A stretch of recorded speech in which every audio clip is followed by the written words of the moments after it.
the Latina Leadership Podcast, the podcast made for Latinas by Latinas, with Angelica Cázares, Carolina Arenas, Diana Ruby, Jacqueline Villagomez, and Sonia Ramirez. Get comfortable, amiga, and enjoy the conversations. Hello, everyone. Welcome to the bonus Mother's Day episode of the Latina Leadership Podcast. My name is Jacqueline Villagomez. I am joined by our amazing co-hosts, our team. I'm going to let them introduce themselves. Hi, everyone. My name is Diana Ruby. Excited to have this conversation. Hi, my name is Sonia Ramirez, and I'm excited to be here, talk about Mother's Day. Hi, my name is Carolina Arenas, and arriba las madres. ¿No? Hi, and of course, I'm Angelica. Well, for those who don't know, my name is Angelica Cázares. Today we're talking about mothers and celebration of Mother's Day and all things related to motherhood. We have a lot of different perspectives here today. We have mothers, we have non-mothers, we have the whole spectrum. Mothers with young children, mothers with older children. So we just want to talk a little bit about that because we know that a lot goes into play when you talk about motherhood. It's not just one thing. And so we just kind of want to, analyze it a little bit. What does it mean to everyone? Everyone has a different answer. So let's dig in. Let's talk about it. Angelica, you're the main one. Nah. Yeah, no, absolutely. Mira.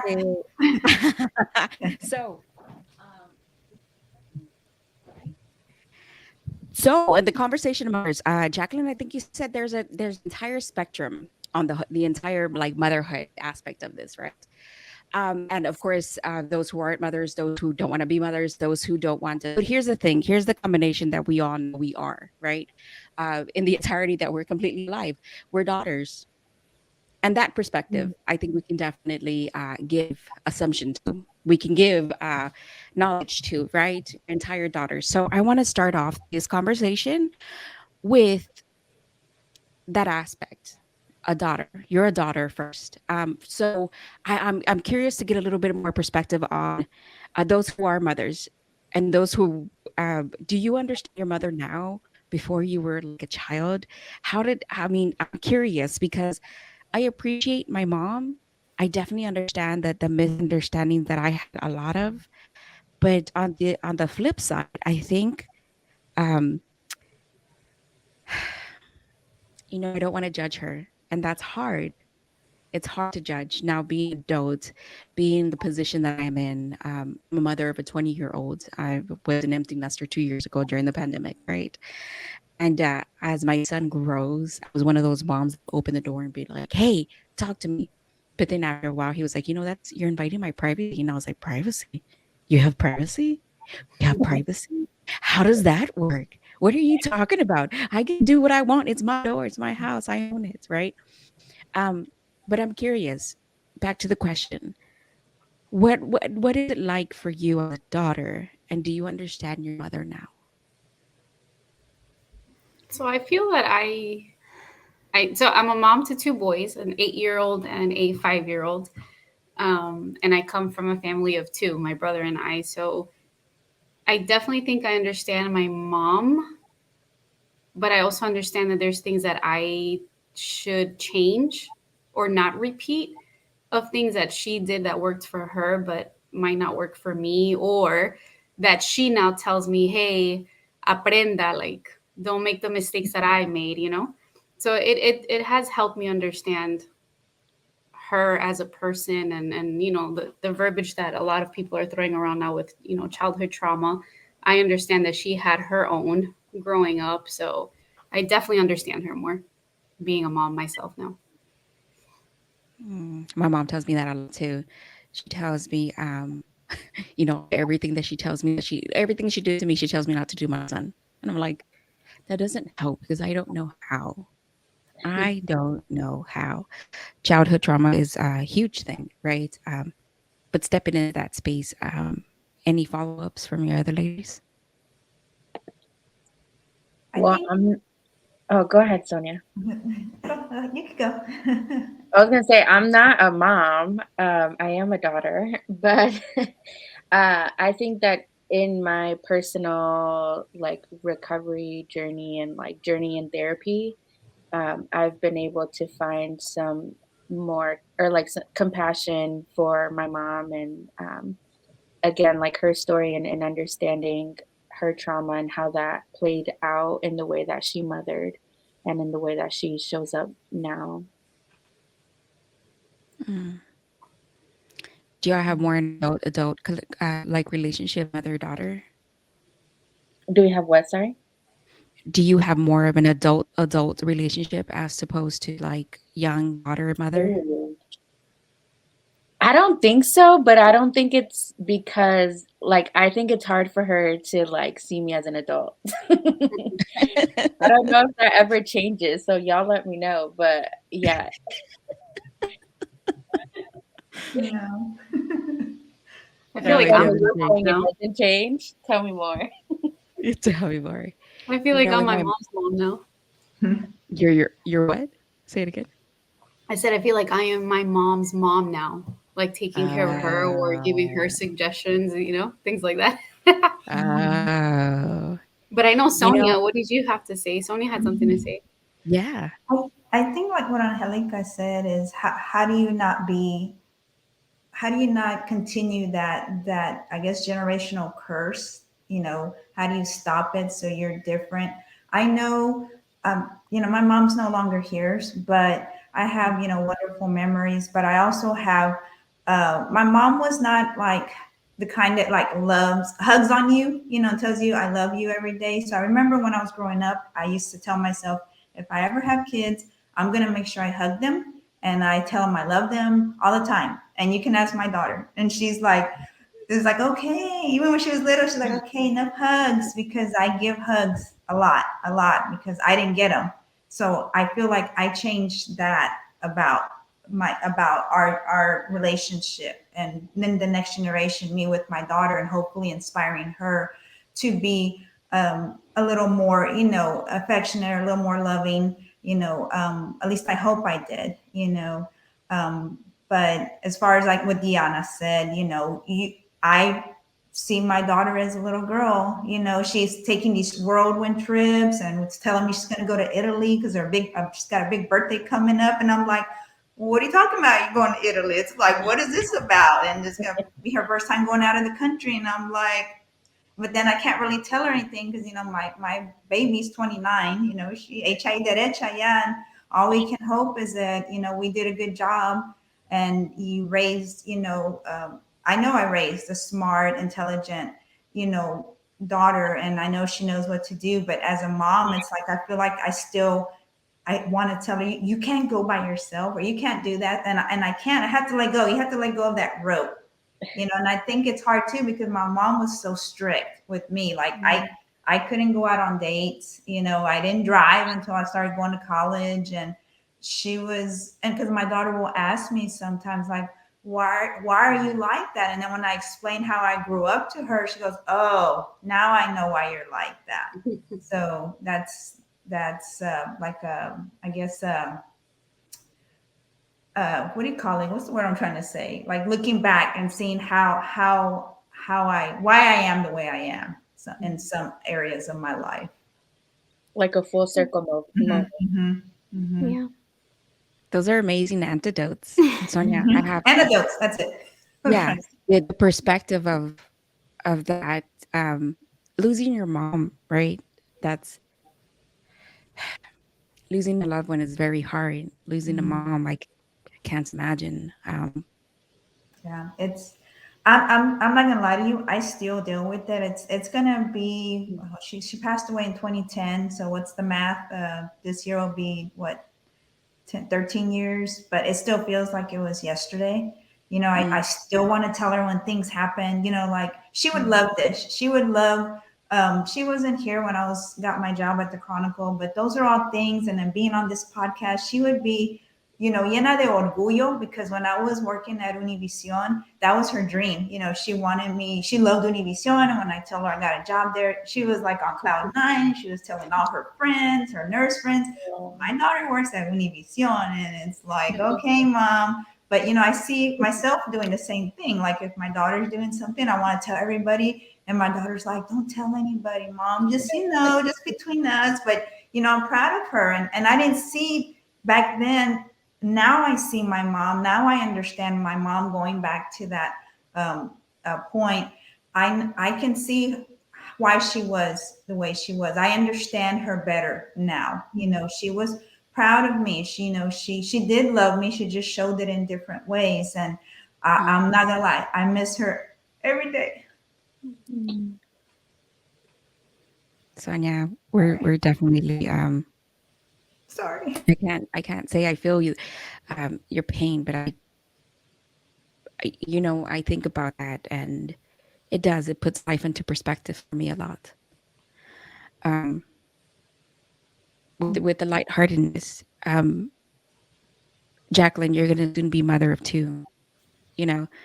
Um, as a mother of young children, tiny children, it's a beautiful place to be.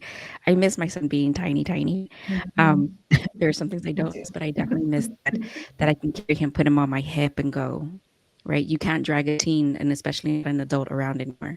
They're no longer willing to go with you anywhere. Yeah.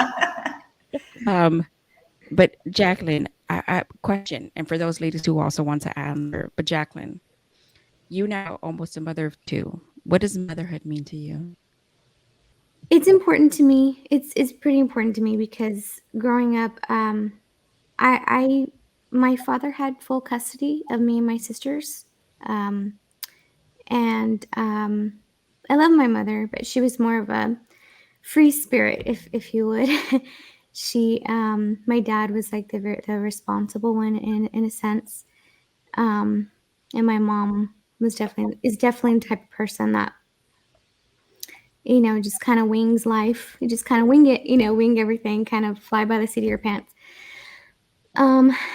And so, and growing up, my mother wasn't around that much. And so I didn't have like the greatest relationship with her. I think as a child, I resented her. And I think as an adult, when I learned more about her childhood, I understood, well, one, that I wish she would go to therapy. I mean, everyone needs therapy, right? But like, I wish she would go to therapy. Because she definitely has some childhood trauma. A lot of people do. But I think it affected her ability to to be vulnerable with her daughters and show and maybe be a parent. And so growing up, I always thought, I want to be a mom and I want to do things totally differently, And so now that I'm a mother, I feel a sense of freedom, because I do not want any generational curses, any negative cycles to repeat themselves in now that I'm a mother, and I'm determined to not let those issues in my childhood, negatively impact, my son and now my daughter. So yeah, motherhood is quite important, I think. Also, I mean, on another on another level, on a less serious level, I guess, I don't know.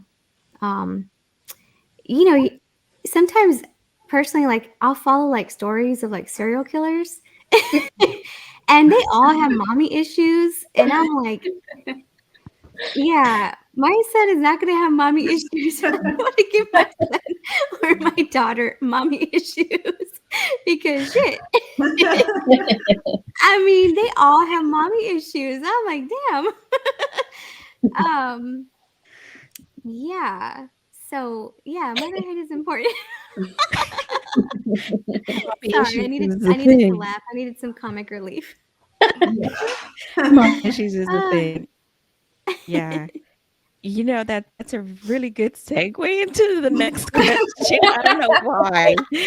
But ladies, what role does a mother, or I like saying mother, but madre seems different. Madre naturaleza, madre del espíritu, o sea, what does a Mm, mother or a madre play in a person's life or has played in your life? mm, I would probably say like a role model because you're your baby's, you know, first like friend.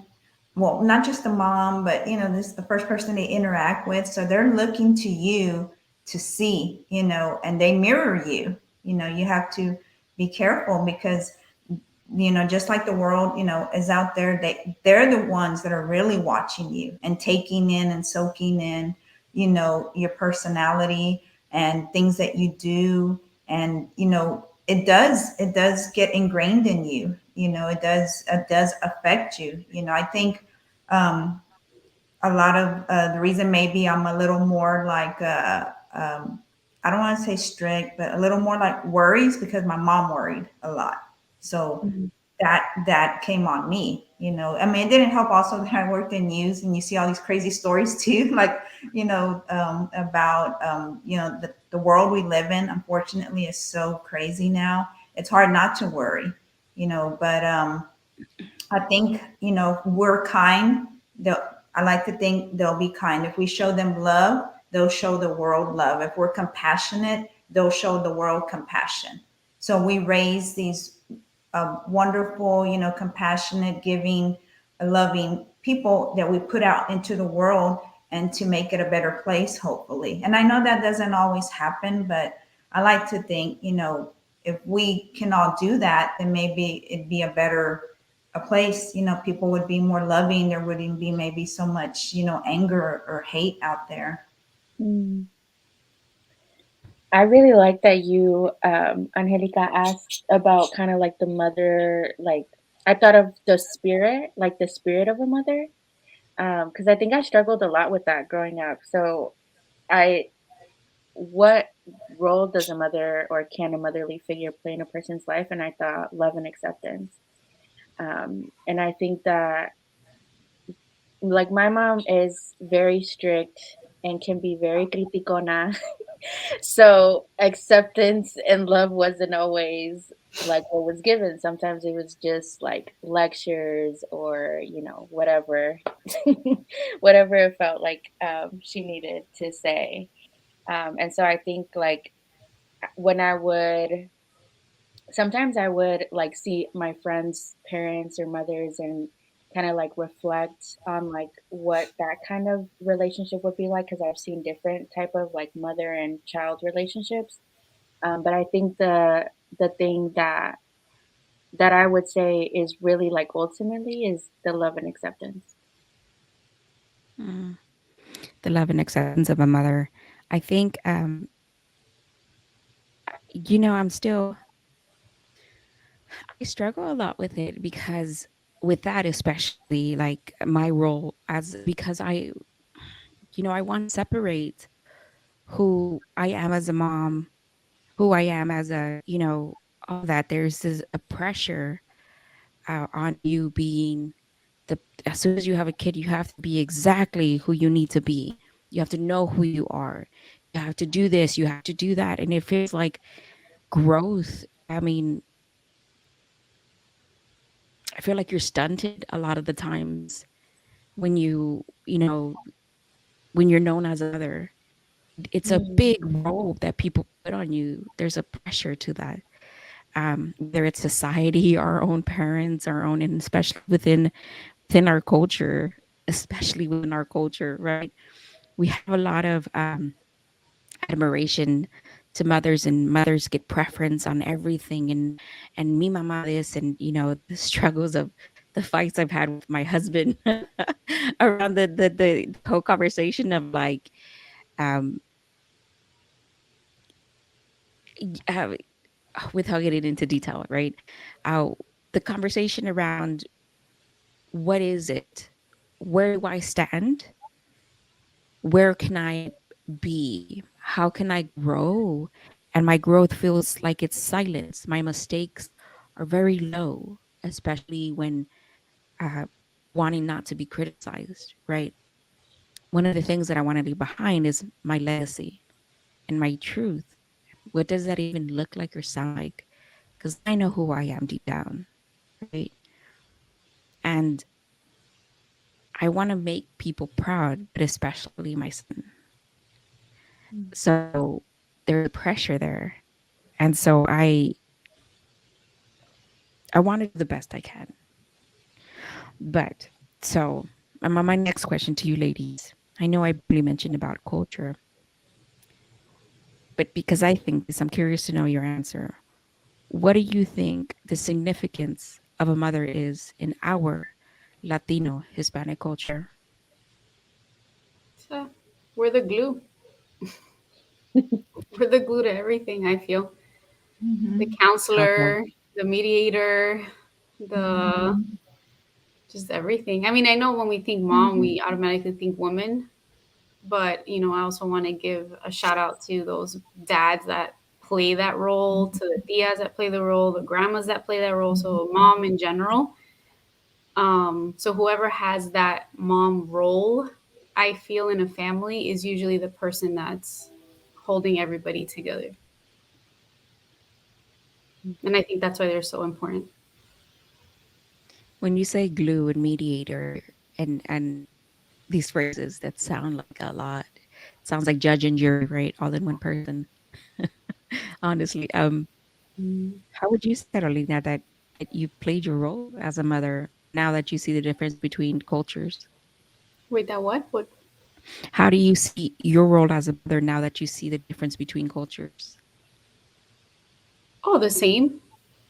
I feel like I do that already as a person and then even more as a mom with your own like nuclear family, right? Like your immediate family, husband, partner, kids, and then it expands to like the rest of your family. But in your immediate family, yeah, I feel like that's my role.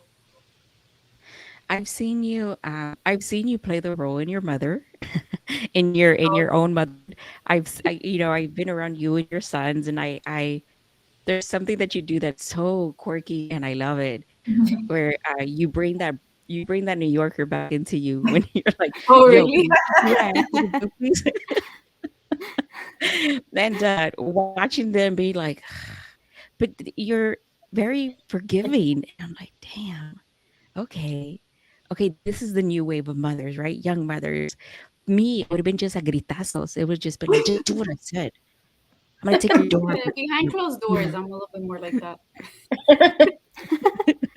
When you have to be, right? You got to pull it out when you have to. Uh, I think Um, my grandma was so like sweet with us growing up. When I was a kid, I was like my grandma was my best friend. Like I love my grandma so much. Um and I consider her like the glue of our family. And so I think I took a lot of pointers from her like now that I'm a mom because she was so gentle with us, me and my sisters. Like sometimes if we spend night at her house, we all wanted something different for breakfast. My grandma would make everything. If someone wanted papitas con blanquillo with tortillas, she'd make that.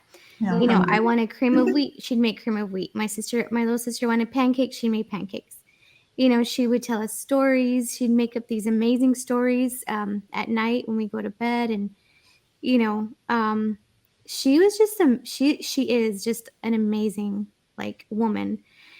And she had her struggles too, growing up. But for me, like she was so significant in my life. She is so significant in my life. So now that I'm a mom, like I think when I'm about to lose my patience with my son, because he's 3, so like you can imagine, like he's everywhere. Um, I think like, man, what wouldn't like how would my grandma handle this? Like, how is she so patient? I'm like, man, I need to like channel her, channel that energy. So save your patience for when they answer back in a couple of years. Right? Oh my gosh. Yeah. Love my grandma. So within culture of Hispanic, I think there's a lot of significance there, and I think with each our own, I think definitely it means something completely separate and different. But with that being said, and of course, Diana wrote these amazing questions, and we didn't get much like heads up on it, right?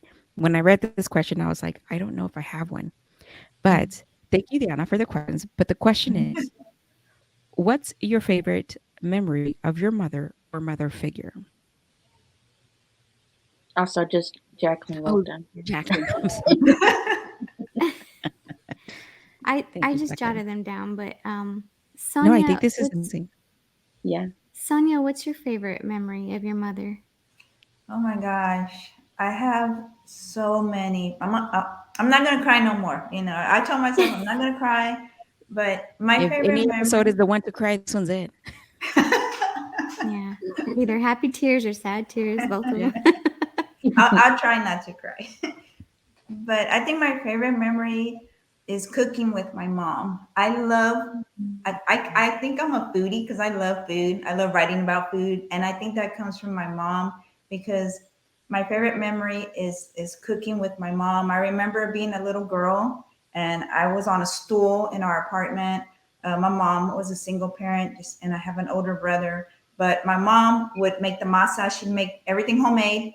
She would make homemade donuts, jello, tortillas. So she'd make the masa and then she'd give me a little bit. And then I would be rolling it and making it, and warming it and rolling it. And then she'd cook it for me. So that cooking with my mom is probably one of my most favorite memories because I learned, how to make arroz con pollo, how to make mole, how to take, I guess that's how she showed love, through her food. And my grandparents are the same. I remember my abuelito and my abuelita making arroz and, arroz con leche. And it's like, oh my gosh. So every time I make, those foods, I remember her every year at Christmas, or I make mole, on her Dia de Muertos. I make arroz con pollo and I put some on my little altar. So I think that's probably my favorite, memories of cooking with my mama. We all know who's gonna make our Mother's Day work brunch, guys. Oh. I don't know about all that. Bonus cooking for us. But We need to do an episode where Sonia teaches us a recipe. Yeah, I'll do that. I've done that, and I mean, I've taught my daughter. I mean, I continue with my daughter. I had the same memory with my daughter. I put her on her store. I gave her some masa. We made tortillas, and I cooked them for her, and she knows how to make arroz and bake. She bakes more. She likes to bake. So, but yeah, I try to continue it. So. I think that my fondest memories of my mom is when I was younger, she used to always, like, random words. She would find a song and start singing it. Like, you could be having a conversation about anything, and you would say a word, and it would prompt a song in her head, and she would start singing it. I love that. Yeah, and so, I remember sometimes I'd be frustrated because I'm like, I'm trying to get this thought out. Like, I just need to get this thought out. Breaks that in song. Yeah, but she would just break out in song. I do that. Yeah, so I appreciate that, bringing that energy. That's funny. That's funny. Carolina, do you have a memory of your mom growing up? I enjoyed when it was time for her to take like vacation with us. Mm-hmm. So when we would travel, and then the weekends, just going out to eat, because she worked a lot. She was a office cleaner, so she would work from like 4 to 1 in the morning. So we would be in school during the day, and then when we were home, she was working. So I think I valued a lot the time that we did spend together. And she always made an effort too. So I think that that's what I remember the most. I want to share mine. I when you said that, Diana, it reminded me. I was like, what is my favorite memory? My mom is. I don't know if she's a fibber. She's an amazing storyteller. She homegirl knows like how to like keep you engaged, and I want to say that's where I get part of my storytelling from, because she worked also as a janitor at a college, at a university down the street, U of H, actually, as a night shift, right, third shift, janitor. And she would have these stories about these crazy. There's this one she would talk about. And Lydia, one time, me and my friend would give her friends a drive out to work also, because they lived in the neighborhood too. We drove down, going down Lockwood, and there was a girl, and a guy was just yelling at her. And me and my friend were like, "What do we do? What do we do? What do we do?" And so we just pull over and we're telling her, "Hey, why are you yelling at her?" And he's like, you fucking mind your own business. And they're like, leave her alone. And they like pulled over and like, hey, are you in trouble? Get in the car. We can like, we'll take you somewhere safe. And he's yelling at them. And the guy comes up to the window of the driver. And the driver happened to be my mom's friend. And it's her. What's your name? Who do you think you are? And that her friend goes, my name is Pancho and she's Pancha. And I was like, so that moment of break of like, what the hell, mom? And she's like, Angelica, she goes, sometimes you gotta disarm people with your words, because he was gonna kick her ass. And I was like, oh, my mom was like, she's this person who has amazing stories throughout her entire life. The retrospective that she gave to them, that will forever stay with me. I will forever remember those memories because of the the awareness she had to be able to like to say all of that. But yeah, I didn't think about it until you mentioned something, Diana. I was like, oh yeah, you know what? This is the thing. But Jacqueline, on to you. What's your favorite memory? I think this is a really great question for each one of us to answer. My mom, she was fun. Like, when she was around, um, she could be a lot of fun, and she used to, she's a really good cook, and she used to put on like these records, and while the food was cooking, she'd put on a record, and we would just start dancing, and she would like kick up her feet. She's really silly and goofy, and she'd flip her hair, and we'd all start laughing because she knew it made us laugh, so she'd flip her hair. And that was always a lot of fun. I actually kind of that kind of rubbed off on me, because I do that a lot with my son. Like, we'll dance and we'll sing, and we'll, like, music is a huge part of our daily lives. So yeah, I think that's one of my favorite memories, is her cooking and with the music real loud, and us singing, and just being silly. And yeah. Sweet. It's a really sweet memory. I think music surrounds us a lot, in our everyday to day, and to have them be part of that. I know my son now sends me links to music he thinks I'll like, and I'm like, oh, he knows me. He knows me well. My son is an old soul, and I'm like, he's listened to Barcelli and opera, and I'm like, I don't know who this kid is, right? but Oh. but he insists he knows exactly who he is. And I'm like, okay, well, maybe I did something right. Maybe, hopefully, Yeah. hopefully. Good God, all I want is that I did something right. He's an amazing kid. Pero so moving on down the questions of list of questions. Jesus, Angelica, word backwards. Okay. What kind of support do you think mothers need, or are they currently lacking, especially in regard to mental health? As we know, May is Mental Health Awareness Day, and Mother's Day happens to just fall also on mental. I mean, hello, it just so happens to coincide. Ladies, what do you think mothers need? More support.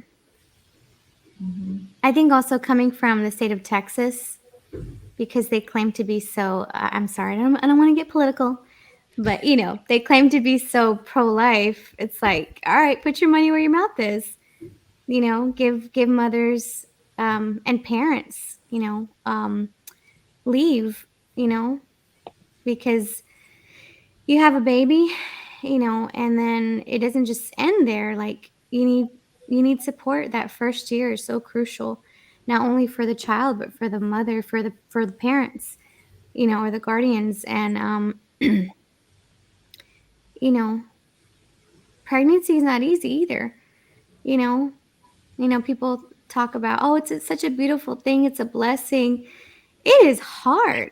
Hell It no. can be They some lie. women, some women, God bless them, they have great experiences, but like, you know, um, it's hard in my opinion, and so it's not for everybody, and I would not force it on anybody, so support, I would say, like, just, because so many things happen not only to a woman's body, but to, hormones like change a lot. Hormones do a lot to you. They can affect you in so many ways.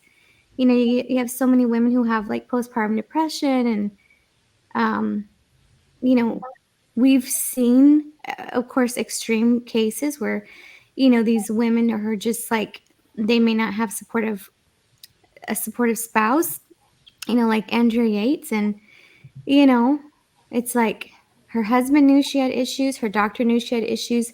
Why is she still having kids? Why are you still, get this poor woman some help, you know? And then she went and did what she did. And it's like, it shouldn't have to come to that extreme. We need a lot of Carolina, support. I know you. I would love to hear your perspective on this, because I know you actually took a leave of your job that you worked very hard to take care of your kids, and you talked a little bit about the aftermath and the effects on your mental health, and that's how you started your business. I know your story a little bit. I want to hear your perspective. So I agree with Jacqueline too. I feel like not just Texas, but overall America, like US, we promote family and all this other good stuff about, keeping that unit together. But then again, we're forcing people to work crazy amount of hours, putting kids into daycare, just things that, they can put things in place to help, or even just the businesses themselves or organizations, they can have, services for parents, for families, and then parents that are also, the topic I always tell you about, like parents that are also taking care of their kids and their parents. Like it's even that caregiver role is getting even bigger and bigger. But going back to what you were saying, yeah. So I did have I had a career in a nonprofit, and with my first child, I had the option of staying home. But since I had just graduated, I for some people I did the selfish decision of staying at work. I don't think it was selfish. I think I needed to go back to work and play that role as a parent that worked. Took my kid to daycare at 6:15 in the morning just so that I could be at work at 8. Come pick him up at 5:36 just so that I can come home, cook, get him ready, get the house ready, put him to bed, and then realize like, oh shit, I haven't even done things for myself. It's already 8:39. We have to go to bed so that we can do it all over the next day. I survived. I did it for 2-3 years. I actually enjoyed it. Like I said, I had the position at work that I wanted. But then came my second child. So I had Julian. And again, I still had the same mindset as well, that I was like, I'm going to go back to work. I'm doing it. I'm doing it. That lasted like 3-4 months, honestly. I'm like, this is not what I want to do. I don't want to, waste 2-3 hours of my day commuting, having somebody else raise my kids. Financially, it made more sense for me to stay home. Um, so I decided to become a stay-at-home mom. A decision that again I wanted, but then I didn't want to, which is why after probably 6-8 months of me being a stay-at-home mom, I started losing myself. So yeah, I was a great mom, yeah, I was a great wife, but I was losing myself as like who I was as a person, as a professional. Um, I don't know. I just yeah, I don't want to say I was depressed, but I was maybe feeling those feelings of depression because I was losing myself. Um, so with that being said, I feel like we need more support for all the moms that do work 9 to 5, the moms that are at home, or the moms that do both, right? Like you said, I'm a stay-at-home mom, and now I do, things here and there. I work part-time, and to keep my career person working. But yeah, support in many ways. I feel we're lacking counseling. Um, yeah, I can go on, but But just to go a little bit more on that, Carolina. I mhm. remember we were at a thing at Ion downtown, and there was a girl who talked about that, and she became very emotional on that topic. And you're like, I really want to tell her something. I really do. You remember that? Oh yeah, yeah. She was crying because Yeah, yeah, she had the same. She decided to stay home. Lost her career, well, not lost her career, but wasn't that yeah. person anymore.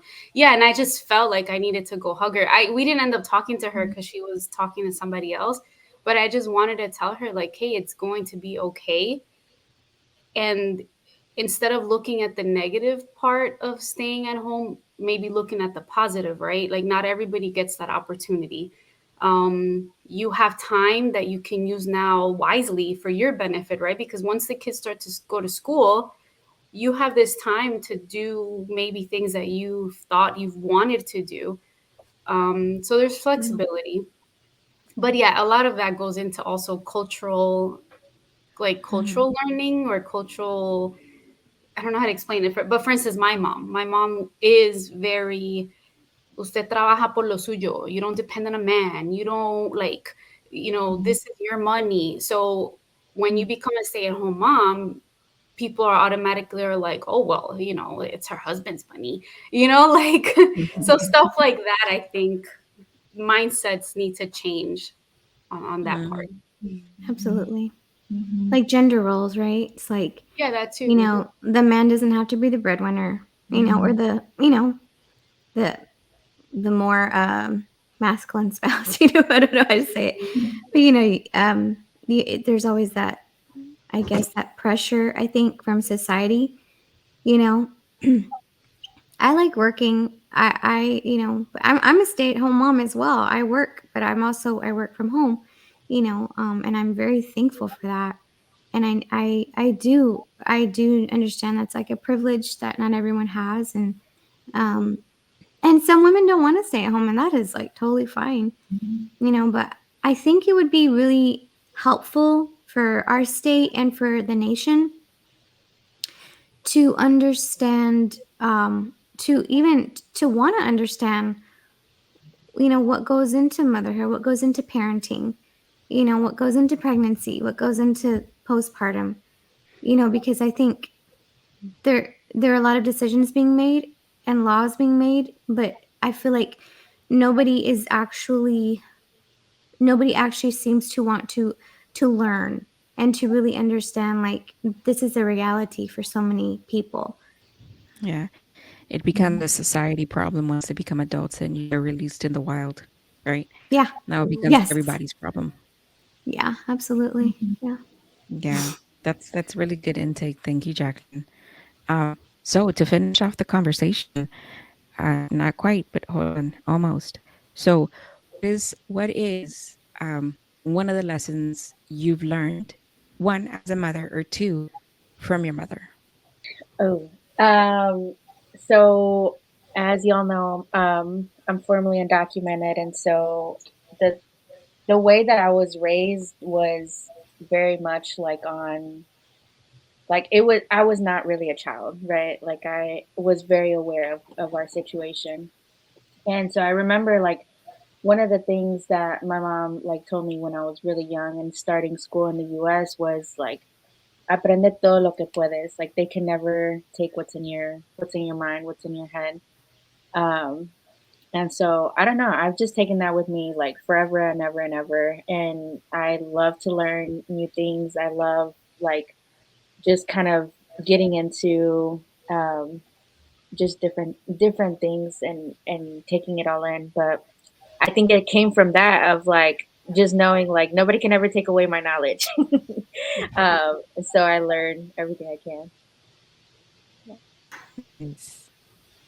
Sonia?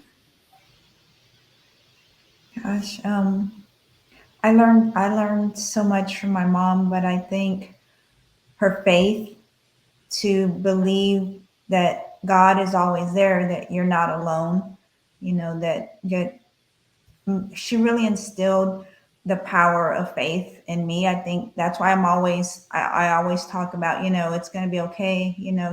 God's there, God's working things out. Um, even in the darkest times, I've held on to that belief that I'm not alone and that things are going to be okay because my mom was so prayerful. Whenever for anything, we were going to have a test, I'd call my mom. It's like, I'm going to have a test, and she'd pray for me that I would do good. Same thing when my daughter came along, she was going to do something in school. My mom would pray for her that things would go well. So I think I learned how to have faith and believe that things are okay. Believe in myself. Believe that I can do. The sky's the limit. That whatever I want to dream, I can make a reality. Because my mom came from a big family, but she educated herself. She was a nurse for 42 years, and when I would go with her to work, sometimes she would take me, all I would hear from her coworkers would be like, "Your mom is amazing. She's such a patient and wonderful, supervisor. She's great with the patients." And as a child, that makes you feel good and so I looked up to her, so I wanted to be like my mom. I wanted to inspire people the way she inspired her coworkers. And I hope throughout my life I've been able to do that in the different places that I've been, and but just to work hard and keep my faith and music too. I love my mom. Everything was better with music, just like you guys are talking about. I used to tell people, yeah, Celia Cruz was at my house all the time. And they're like, really? I go, yeah, on the record player. She would be she would be getting ready to cook, get ready to clean house, and there was Celia Cruz, and she'd get me up from the couch and start dancing with her. And so just to enjoy life, not take everything so serious. So That's amazing. I do. Okay. This one, ladies, I want to hear the rest of you. So, Jacqueline, Carolina. So I think I have two. One relates to how Diana said. My mom always told me, um, what is it? Like, el día que yo me vaya, I'm only leaving your education. So the day that I'm gone, that's all I'm leaving you. I'm not leaving you a house. I'm not leaving you land, like your education. So that was very important to her. And then the other one was she always worked really hard, but also enjoyed her money. So she always taught me, like, work hard, but give yourself like that vacation, eat at that restaurant you want. O sea, because the same thing, uno se muere, no se lleva nada. Like the day you die, you're not taking anything. So instead of leaving it for somebody else to enjoy it, like enjoy it while you're still alive. So education and balance. I love that. I think my mother, the one thing that I appreciate that she instilled in us was is faith. So I think growing up, I was a middle child, and I kind of internalized everything, and I really wasn't. I was very private, and so when I was going through something, I definitely wouldn't tell anybody. I was like on the outside, like the happiest kid, but on the inside, it was a different story. And so for me, it wasn't that I believed in God because my mom made me, or because, she forced me to. It was like she exposed me to it, and she kind of set an example of like being, like Sonia's mom, very prayerful, And so when I was struggling in life as a teenager and as a young adult and now, anytime I struggled, like I made the decision to go to God, and I did that for myself. I sought after him, and I, so it was a very personal experience for me, because he became real. It wasn't just like, oh, this is just something we do because, you know, we're very religious. Like, no, this was like a more spiritual thing. And so, like, faith is really important to me. And I want to instill it in my children too. Because the world is going to tell you who you are, right? And the world is pulling at you here and there. And for me, my faith was my foundation, you know, because no matter what anyone said about me, like, or no matter what, like, my mind said, you know, these thoughts in my head, I could go back to what God said about me. And that was that like centered me. That was my anchor. So, you know, when I went through depression, you know, when I went through those seasons in life, um, you know, I knew I could go to God, and that carried me through, you know, and I'm here today because of that, you know. I'd like to share like my lesson as a mom, my lesson as one that was birthed for my mother. um, I feel like as a mom, I didn't have patience. I prayed for patience in the sense of the way I would pray. I just begged the world and universe, give me patience because I have none. There are things in my motherhood that I regret dearly, that I wish I never did, that I wish I'd never said, that I wish he never witnessed. And then now I understand that I have patience now. I didn't know that I could have some impatience for myself. Now, as an adult, I want to have a better relationship with him because I would have wished to have a better relationship with my mom. You know, at that such a critical for me, such a critical stage of life, right? The transition from childhood, teens into complete adulthood, where their expectancy has overgrown to people expect you to act a certain way, do certain things, do blah blah blah, and be responsible, and all those amazing things that happen with adulthood, right? That even at 40, I have no idea what the fuck they are. And we expect that for them at that age. We expect that they just know. We think that they're going to be enlightened. They're going to know who they are immediately.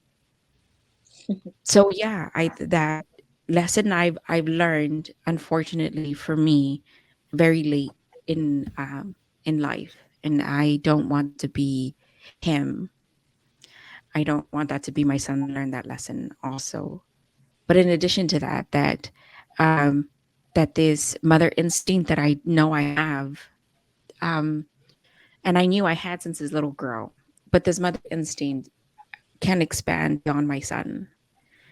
Um, and you don't have to have a child to have that instinct, to have that instinct of wanting to nurture something or someone or somehow, right? That nurture instinct comes from within, and I can give that to other members of my family, my nieces, my nephews, even sometimes in my relationship where I have to, I need, sometimes for me, it's like, okay, I don't think he needs a partner now. I don't think he needs a mom, but he needs somebody to like tell him, hey, it's going to be okay. You know, I'm not willing to mother you, but I'm willing to tell you as a partner, you're okay. It's going to be fine. You can do this. You got this, right? But to myself also, and I listen to you ladies, and I'm inspired by all of that. I'm inspired to learn to tell myself over and over, it's okay. Patience, right? Um, but those are my lessons learned.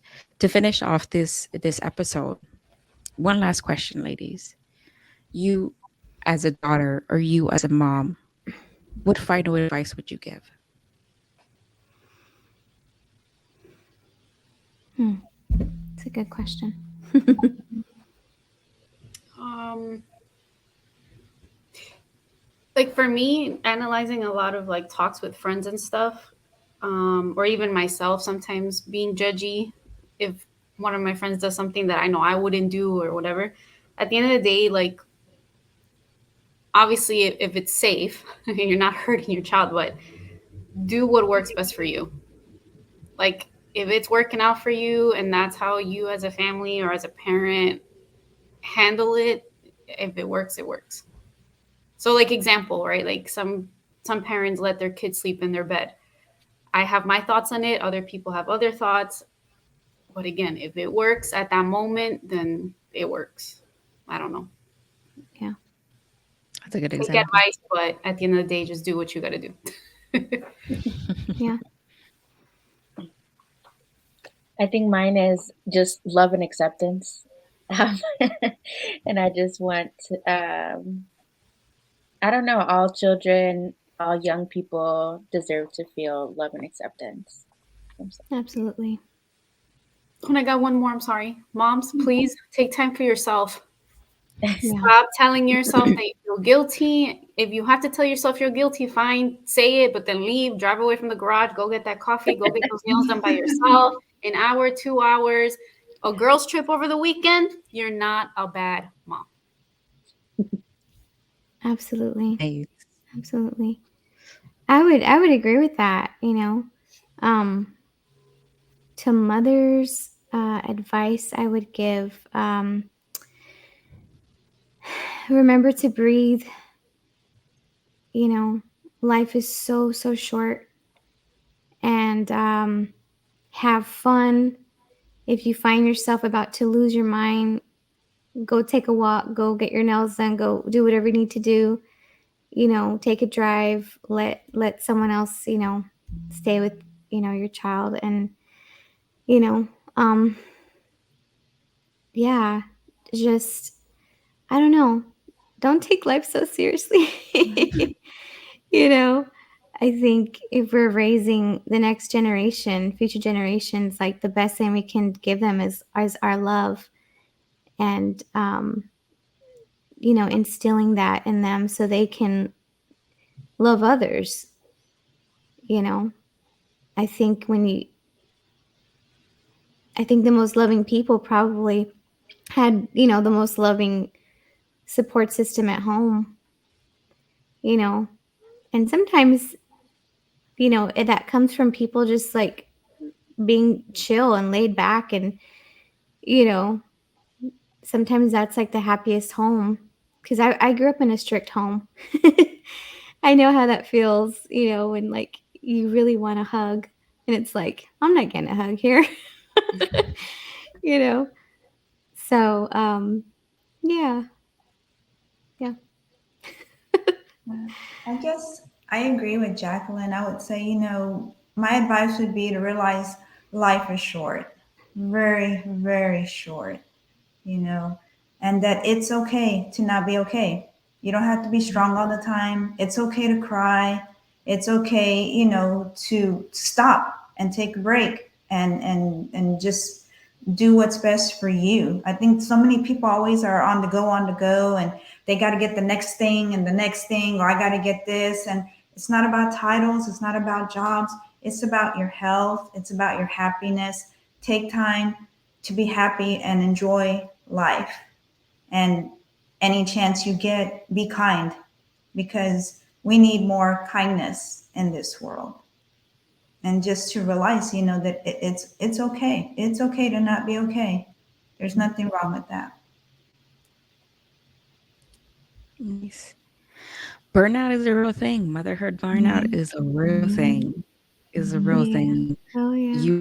It requires years to combat and to heal from burnout.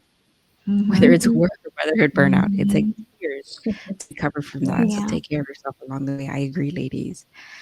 All right, ladies. With that, I think this episode was amazing. I think I definitely take a lot of insight now from you ladies even more. It was a pleasure getting to know each one of you even more. But with that, ladies, that is the episode to the Mother's Day. Happy Mother's Day. We'll see you next time. What did you think of the conversation? If you enjoyed what you heard, let us know in the comments. And please don't forget to like, subscribe, and share with your friends. Thank you for listening to the Latina Leadership Podcast, and we will see you next time.